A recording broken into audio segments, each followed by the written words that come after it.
Let's try a little thought experiment to start things off today.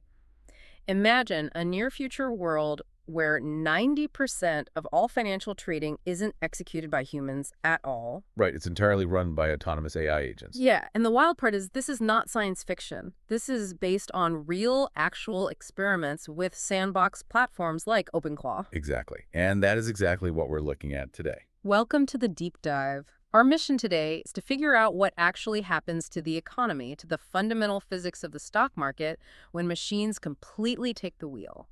And our source material for this is a really fascinating analysis titled The Algorithmic Battlefield. It's subtitled Finance in the Age of OpenClaw. And we are specifically breaking down a script inside it called What Happens If 90% of All Trading is Done by AI. I have to admit, when I first read through this, I had this weird mix of, being totally amazed by the tech, but also deeply unsettled. It kind of breaks the logic of how I thought money worked. It's unsettling, but I think it helps to frame it as a structural evolution. Yeah. We're talking about a phase transition. A phase transition. Yeah, like water turning to steam. We're moving from a psychological market to a computational one. And that psychological market is what we've had for, what, hundreds of years? 400 years. Our current markets run entirely on human emotion. Fear, greed, stories, emotional contagion. Right, like if a CEO gives a terrible interview on TV, the stock drops because people panic. Precisely. But the central premise of the OpenClaw scenario is that at 90% AI saturation, the market literally stops feeling. It just doesn't panic. It can't panic, it doesn't get excited, it doesn't have an amygdala. But the source makes a really crucial point here. That does not mean the market is perfectly stable. Right, because the volatility doesn't go away, it shifts. Exactly. It shifts from being driven by human sentiment to being driven by model interactions. So the market might look completely calm, perfectly rational, right up until the millisecond it crashes. Okay, let's drill down into that because the source redefines how price is even calculated in this environment. Let's look at the old equation first. The old school price discovery formula. Yeah, basically the Warren Buffett model. Price equals information plus emotion plus cognitive bias. Right. But the new formula from the algorithmic battlefield is completely different. It says price equals data speed Plus model computation. plus opponent agent prediction. And that last part is the wild card, opponent agent prediction. There is no longer any sort of market consensus. It's a pure, unadulterated competition of whose AI agent is faster and smarter. And daring, honestly. Which brings us to a pretty harsh reality for a lot of people listening. The human exodus. Yeah, I mean, what happens to the ordinary day trader or the person who just relies on their gut feeling or traditional technical analysis? The hard truth from the source material is that they disappear. They are gone. Just wiped out of the game. Because humans are at a massive structural disadvantage. We are literally milliseconds behind.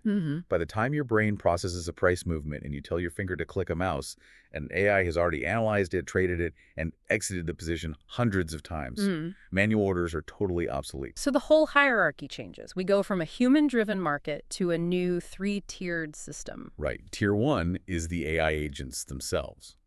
OpenClaw and its competitors just battling each other at light speed. And tier 2? Tier 2 is a very select few humans.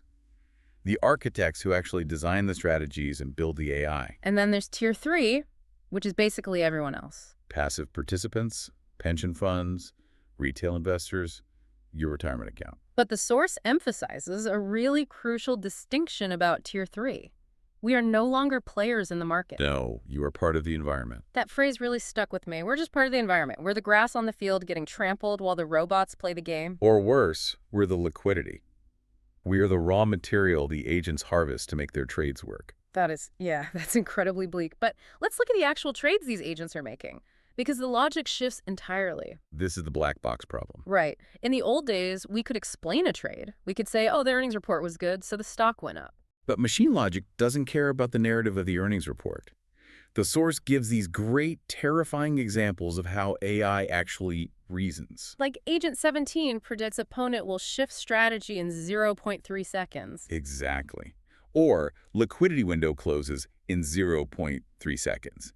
It's executing massive trades based on micro fluctuations that no human could ever even perceive, let alone react to. Which has to be a total nightmare for regulators. Oh, an absolute nightmare. Because what these AI agents are doing is perfectly legal. They aren't breaking any traditional laws, But the why behind the trade is completely incomprehensible to humans in real time. You can't put a bot on trial for insider trading if it just deduced the trade from public data faster than anyone else. Right, and this leads to a completely new kind of market crash. The source calls it algorithmic consensus collapse. Right, because instead of these slow, drawn-out bear markets where people get gradually more pessimistic. You get long periods of dead calm, the bots are just humming along, perfectly optimized, and then suddenly, boom, instant crash. Because multiple agents all calculate the exact same exit strategy at the exact same nanosecond. Yes, they all rush for a door that's only big enough for one of them, and the bottom just falls out of the market instantly. So if everything is this fast and this abstract, who actually holds the power? Because it's not the traditional Wall Street guys in suits anymore. No, there's a total power shift. The new oligarchs aren't the ones with the most money. Money isn't the primary source of power anymore. It's the architecture. Exactly. Power belongs to whoever controls the agent architecture, the data streams, and the risk functions. The source actually gives a formula for this new era. It says capital equals agent scale times model quality times data depth. Right. A traditional bank with billions of dollars but slow tech is just going to get eaten alive by a tech firm with better AI. The banks get replaced by AI system designers. And this creates what the author calls an anti-human market.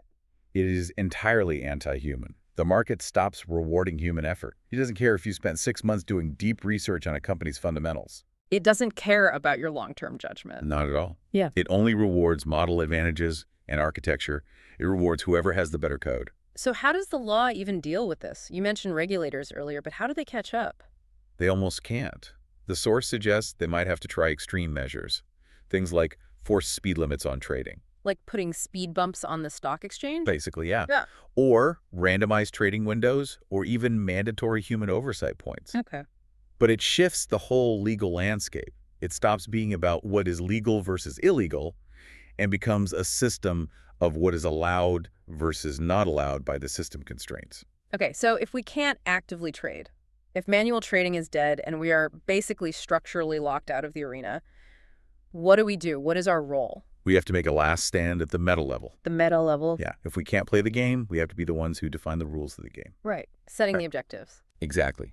We shift our value entirely to designing the arena. We define the goals for the AI. We design the boundary conditions. We set the risk parameters.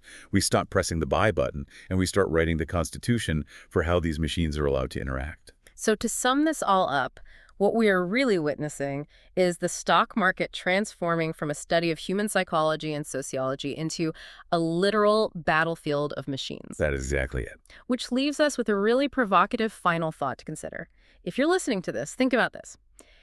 If the market basically views us as noise, if we are just background variables or liquidity for bots to harvest, and all the prices are just determined by these supercomputers predicting each other's split-second moves, does the stock market actually reflect the human economy anymore? Right. Does it have anything to do with the real world where people buy groceries and go to work? Or has it just become this completely closed-loop simulation that has absolutely nothing to do with us? That is the question we are going to have to answer very soon. It really is. Thank you for joining us on this deep dive. Hopefully it gave you something to think about next time you check your portfolio. We will catch you on the next one.